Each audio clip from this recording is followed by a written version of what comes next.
nagtangka po siya na mag-file ng charge. Alam po ba niyo kung ano sinabi ng piskal? Sa may parting Laguna po ito eh. Alam mo ba, bata, kung sino yung gusto mong idemanda? Wala kang kalaban-laban dito. So, under the standard, yung success rate mo sa prosecution, wala, zero ka dito eh. So, umuwi yung tao, hindi lamang malungkot na malungkot, kundi prostrated siya. So, ito pong mga ganito yung lumilitaw. Maaring tama rin po kayo na mayroong nangyayari na mga bagay na kinatutuwa ng ilan. Pero mayroon din pong downside kasi. Ang sinasabi natin, wag na yung masyadong highly technical na pag-uusap.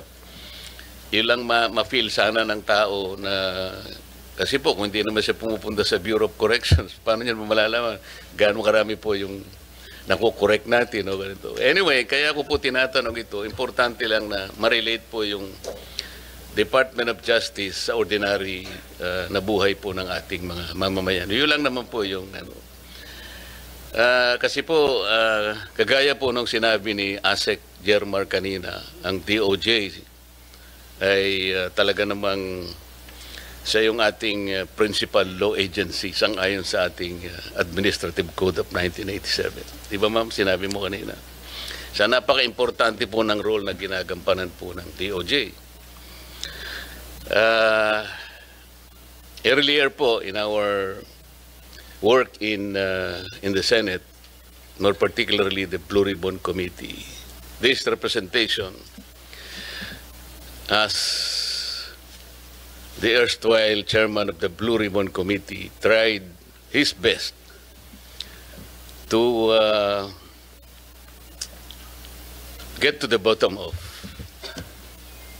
the investigation. We're talking about the flood control anomalous projects. Ang sabi pa nga namin noon, sisisirin po namin yung baha na yan para makita natin ang mastermind. Napakahirap po ng objective na sinet ng inyong lingkod kasi ayoko naman ng pinpoint lang natin. Sabi ko nga puro sapsap lang o maliliit na isda. Dapat yung matarget natin yung pinakamalaking isda kasi siya yung nanggulo ng sistema kung bakit nangyari sa atin ito. And so I maximize the potential. Naisip po yung Witness Protection Program. Dahil sa hirap po ng pagpipinpoint ng utak talaga niyan, mangangailangan ka. So I floated the idea doon sa 15 contractors initially invited in the hearing. Ang sabi ko sa kanila, well, ano po ito, napakahirap po ng inyong kinasasadlakan ngayon sa investigasyon ito. Unang-una, yung offense po na ating pinag-uusapan is a major offense. Plunder nga po ang mangyayari rito. At least marami pang iba. So, kung gusto po ninyo na tulungan ng Estado, meron po tayong remedyo rito because this is legislative investigation. And under the Witness Protection Program, Section 4, sinasabi niya, kung gusto po ninyong tulungan ng Estado, mahirap po ang gagawin nyo, ngunit may nakalaan pong protection and benefit provided by law. So, nung pinload ko po yung idea na yon, dalawa po yung lumabas, yung mag-asawang Diskaya. And initially, he enumerated 17 members of Congress, House of Representatives. Ang nangyari po, kasi hiningi naman nila yung Witness Protection Program, so nung panahon ko po, I recommended that they be processed under the Witness Protection Program. So sumulat po ako sa Senate President, yun naman po yung dapat nagawin. Sa kamalasan naman po, yung araw din na yun, nagkaroon ng coup. So napalitan po ang Senate President, yung naging Senate President, ayaw niya na po. Ayaw niyang ituloy. At dahil nga po, merong sinabi yung former Secretary of Justice We cannot process them until and unless they return yung kanilang mga ninakaw, blah, blah, blah. So the new Senate President, pinangatawanan niya yun. Oo nga naman, sabi niya, the Secretary of Justice, sabi niya, that's a good policy. Kailangan mag-restitute muna sila before they can covered by the WPP. Paano po? How can we begin to even pretend that we know what to do and to help the state prosecute? Kung sasabihin na kahit nawala po sa batas, ipipilit halimbawa ng inyong dating secretary na kailangan mag-restitute muna. I told him it is not a requirement under the law. But he insisted in saying, well, yeah, it's not in the law, but we can always agree on something like a good policy for the state. Do you agree with him? I agree with the position of Secretary Boying Rimulya, now the Ombudsman. Basically, it being one of the conditions. When we look at this, Your Honor, no, we're looking at on the ultimate objective. Paano yung Estado mananalo at mapapanagot itong mga to? Wala pa pong tapos sa pagpoproseso ng mga nakasalang na nag-a-apply po ng Witness Protection Program. Kasi kaakibat po sa pag-aaral na to, kasama rin po yung under the Witness Protection Program, kasama rin po sa pag-aaral ng atin pong prosecution team na yung paano kung pwede ba under Rule 119 naman pagpasok po. Marami pong iba't ibang binabalangkas at pinag-aaralan, Your Honor, at itong mga bagay na to, pwede pa pong makapagdagdag. Ipapasa ko ho kay Chief Dong at ito po ay aming masusing pinag-aralan at ilalahad niyo po yung iba pa pong mga prosesong tinitimbang. Wala pa pong sarado, Senator. Lahat po ay tinitimbang pa. If with the permission of the Senator, hindi, ang ibig kong sabihin, kung ipipilit na merong restitution kahit wala sa batas, so how can you process the application, for example, of the applicant? Kasi, kapag tinignan mo yung, I think the applicable section is section 10. Basahin mo yun, wala namang restitution. So, kung ipipilit natin that somebody should first restitute, doon pa lamang sa title ng batas, Secretary, it is all for the benefit, interest, and protection of the witness. To burden him or her with additional requirement which is not in the law. Hindi ko ba intindihan? How can you agree with that? Your Honor, ang tinitingnan po dito ay yung pangkalahatan. No, I'm talking about Opo. the WPP. Opo. What pangkalahatan ang sinasabi ninyo? Ang kailangan po kasi sa dulo nito, manalo po yung Estado laban. Kaya nga, but before you do that, Opo. you have to proceed with the process. Yes, opo. So, paano siya mapaprocess? Kung ipipilit po na mag-restitute muna, for example, anong i-restitute niya? How much? Sino magkukompute? How can it be done? Sino ang magsasabi na ganito ang dapat niyang i-restitute? Meron na bang Meron na bang pronouncement? We are in the process of asking their help to identify yung mastermind. Opo. It cannot be done easily. Kaya nga natin ginamit ang batas na to help the state. Ngayon, kung kayo po pala ay mag-prescribe ng isa pang requirement which is not in the law, I cannot believe this. Ito yung dilemma namin eh. Kaya nung pinipilit niya, sabi, and ako po nagtataka kung bakit kayo rin nag-agree kayo. So ano po talaga, kayo po yung ang DOJ is the principal law agency. If the principal law agency of this government will not even understand the basic requirements of the law, para lamang magkaroon ng nag-a-apply pa lang yung tao po eh. Imagine, hindi man natin masasabi kung ultimately magko-qualify siya eh. Or even if he qualifies as a state witness, kung hindi niya naman magagampanan ang tungkulin niya under the program, pwede mo rin siyang alisin eh.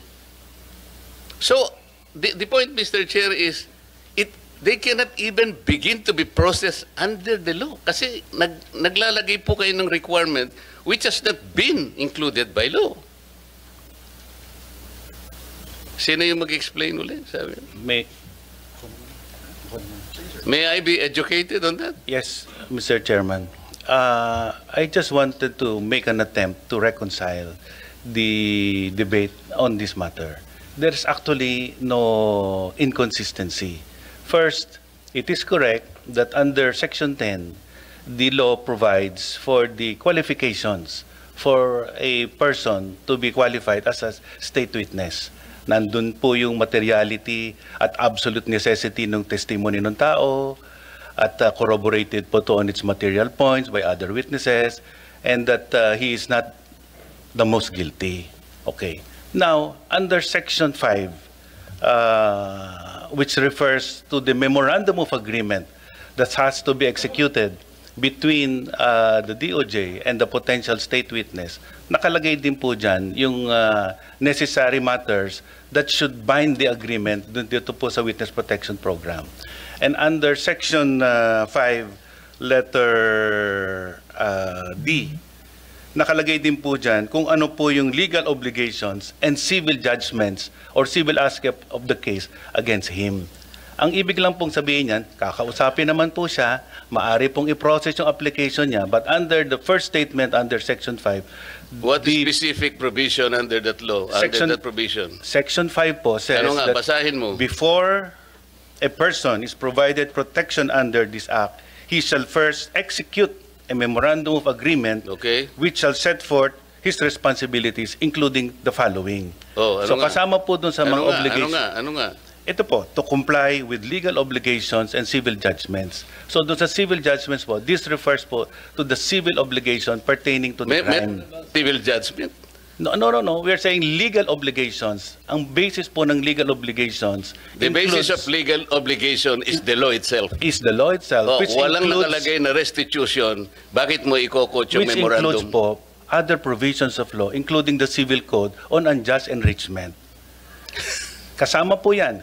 Every law should be read consistent and harmoniously Paano mo nga with other i-apply provisions yun, of the even law. the civil code? How can you apply? Paano, ano yung i-restitute niya? Alam mo, magkakatalo lang tayo rito eh. Hindi ho. The DOJ Let me is in a position to even calculate how much the applicant should restitute before he can be processed under the application. I'm making a distinction po between process and enjoying the benefits under this act. So, ipoprocess na po yan dahil matagal po naman ang paraan para malaman at matuntun ang lahat ng civil wala obligation. Wala pa nga pong statement whether or not meron nga sila. Wala pa tayo eh. Kailangan po natin makuha ang mga statement ng mga potential witnesses. Kailangan pong evaluate, kailangan pong malaman. Doon sa, doon sa memorandum na sinasabi mo, Yusek, sinasabi restitution? Opo, kasama po. Sinasabi dyan? Hindi, ang word po dito ay civil and legal obligations. Understood po na ang legal obligations has many sources. Saan manggagaling ang obligation? The law does not provide restitution in the first place. That is very simple. Legal obligation po has a Huwag specific kayong definition. mag-imagine ng argument, Yusek. Magtatagal lang tayo rito. This is very simple enough. Apo. Anyway, ang sinasabi ko lang Kapag po, ka ba hindi provided ng batas, magiging reasonable obligation under the provision you're quoting? we are saying that legal obligations is defined under You the law. cannot And legal even obligations you includes cannot unjust use enrichment. your opinion will even matter here. That's your opinion. Ang pinag-uusapan natin is the requisite of law. Thus, the maxim expressio unius est exclusio alterius ring a bell to you? Alam po natin yun. Ang O anong sinasabi ibig ko po, sabihin nun? ang what is expressed excluded is not included. Kaya nga. You are including an opinion which was not expressly enumerated under Section 10 of the law.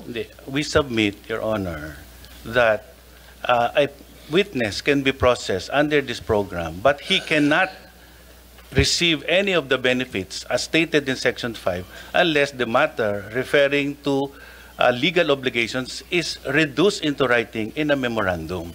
So, Yan Mr. po ang Chair, posisyon namin. the opinion of the USEC is trying to supplant the very clear and categorical provision of law. We submit, Your Honor, with just reading the text of Section 5.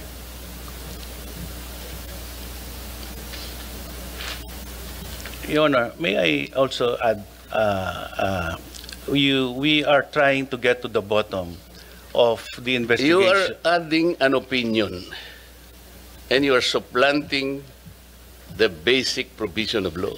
You cannot do that. And sabi pa nga natin, the spring cannot rise higher than its source. Tama? Opo. Paano? Pati opinion mo, gagamitin natin. Sana wag ganun para hindi na tayo magtagal. Paano nyo mapoprocess ngayon ito, SEC, Bida? Kung ipipilit nyo halimbawa, tingnan nyo hanggang ngayon, what is the status of the application, for example, of the Discayas? I am not defending them. Kaya ko lang po pinipilit ito because kagaya ng sinabi ko, gusto nating ma-identify yung mastermind. Opo. Kung ayaw ninyong i-identify yung mastermind, that's a different matter altogether.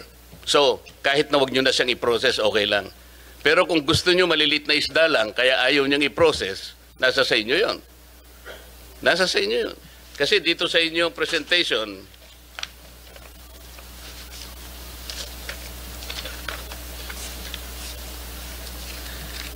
yung Office ng Secretary, yung law enforcement program ninyo, yung percentage of successful prosecution, meaning conviction vis-a-vis acquittal, is 90.14%. Pero yung percentage of successful prosecution in cases with witnesses covered by the program, it's 95.3%. And then the third, percentage of successful prosecution in relevant cases handled by the DOJ prosecutors, 80.5%. So dito mas mataas talaga yung success if you will use the WPP. Hindi nga ako, nagtataka nga ako kung bakit averse kayo dun sa pag-process dun sa, samantalang wala namang nilalagay na restitution, ipipilit nyo para lang hindi sila makover ng program. So anong mangyayari sa batas natin? You will insist on an opinion supplanting the requisites categorically provided by law. Hindi talaga makakapaprocess. So pinipili nyo yung gusto nyo i-process. Paano natin, sila lamang ang nakapag-identify initially ng 17 congressmen. At doon sa kanilang mga testimony, lumalabas na rin ang pangalan ni Saldico and Martin Romualdez. Ngayon, kung ayaw ninyong bigyan sila ng protection under that law, kaya siguro umayaw na sila sa ICI. So what is their status now with the DOJ? Are you insisting that they restitute? How much? How do you compute it?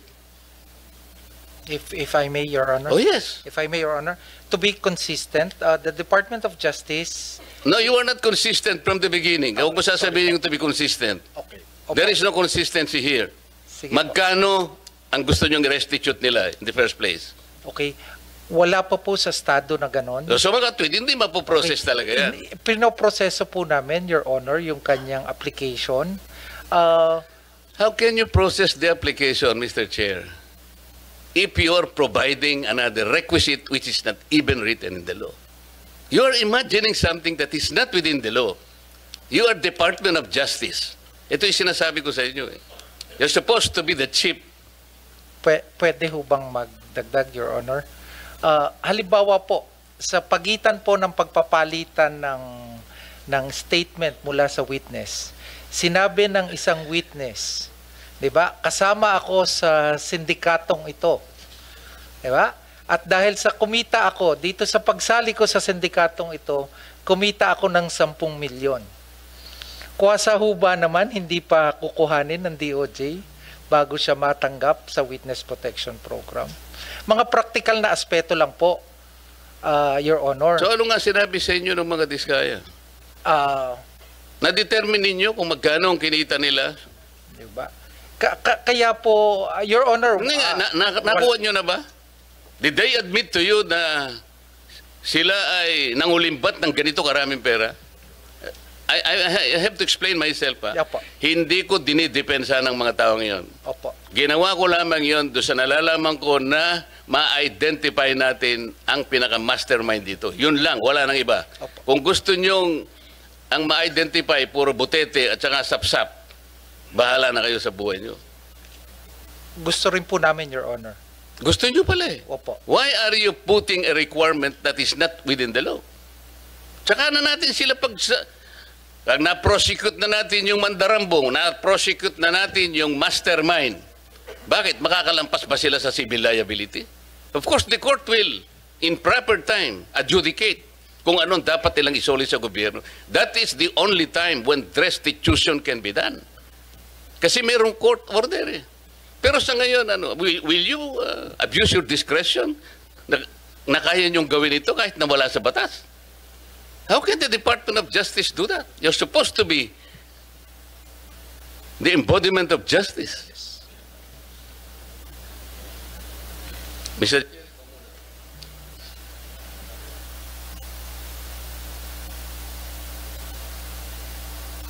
Thank you, Senator Marcoleta, and would like to implore on the Department of Justice to reflect on the exchange between Senator Marcoleta and, of course, the members of the Department of Justice. It's something that the Department of Justice, the department might study carefully, analyze the situation carefully. I think the objectives are the same, no? To put people into account or hold people to account, and those who transgressed our laws should be put in jail. No? I think that is very clear in our objectives. I think the approach might be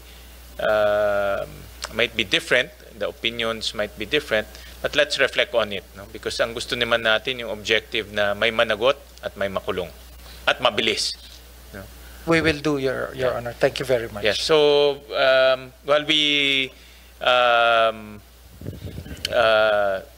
take a break on this topic, I'll go to a similar topic, but not going into the legal aspect of it. No? But I just want to get a broader sense of where we are in terms of holding people to account and putting people to jail. May movement sa Department of Justice, alam naman natin.